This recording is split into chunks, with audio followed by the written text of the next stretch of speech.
আসসালামু আলাইকুম সবাইকে। আশা করি সবাই ভালো আছেন।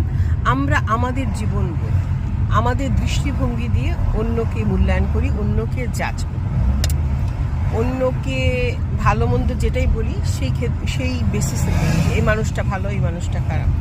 কিন্তু সবসময় মনে রাখবেন, দৃষ্টির বাইরেও আরেকটা দৃষ্টি আছে এবং আউট অফ দ্য বক্স সবসময় কিছু না কিছু আছে যেটা খালি চোখে হয়তো দেখা যায় না, বা সেই অপরপক্ষ মানুষটি হয়তো আপনার সাথে রিভিল করতে কমফোর্টেবল ফিল করছে না। তাই বলে যে সেই মানুষটা যা দেখছেন তাই সত্যি, এরপরে আর কোনো সত্যি নেই, এরকম কোনো কথা নেই। কিন্তু আমরা সবসময় আমরা মন বানিয়ে ফেলি যে এই মানুষটা এইরকম, ওই মানুষটা ওই রকম, এবং ওই যে বললাম আমরা আমাদের মতন করে, আমি আমার দৃষ্টিভঙ্গি, আমার পয়েন্ট অফ ভিউ, আমার মতবাদ দিয়ে একটা মানুষকে ভালো বা মন্দ বলি, কিংবা তার সম্পর্কে জাজ করি। এটা করতে যাবেন না। এটা করতে গেলে কি হবে, ওই যে মানুষের মানবতা বোধ, মানুষের যে ইমপ্যাথি নামক একটা ব্যাপার আছে না, যেটা মানুষকে মানবিক করে, সমৃদ্ধ করে, সেটা কিন্তু আস্তে আস্তে চলে যাবে আপনার ভিতর থেকে।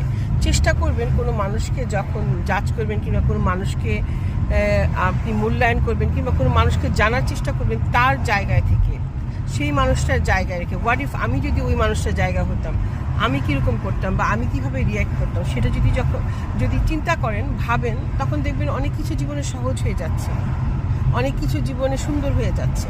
কারণ আমরা সেটা মনে করি না। একটা মানুষ ধরেন একটা উইয়ার্ড আচরণ করলো, একটা মানুষ ধরেন হঠাৎ করে কেঁদে ফেললো, হঠাৎ করে রেগে গেল, সেই মানুষটার হয়তো সেই কারণটা আমরা জানি না। এখন আপনি বলবেন যে কারণ জানার দরকার নাই, সে মানুষের কারণ আমরা কেন জানবো বা কেন করবো?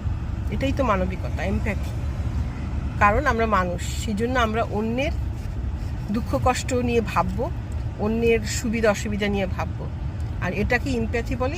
এই ইমপ্যাথি জিনিসটাই একটা মানুষকে মানবিক দিক থেকে সমৃদ্ধ করে। তো ভেবে দেখবেন সবাই, আর মানবিক হওয়ার চেষ্টা করবেন। আসসালামু আলাইকুম ওয়া রাহমাতুল্লাহি ওয়া বারাকাতুহু।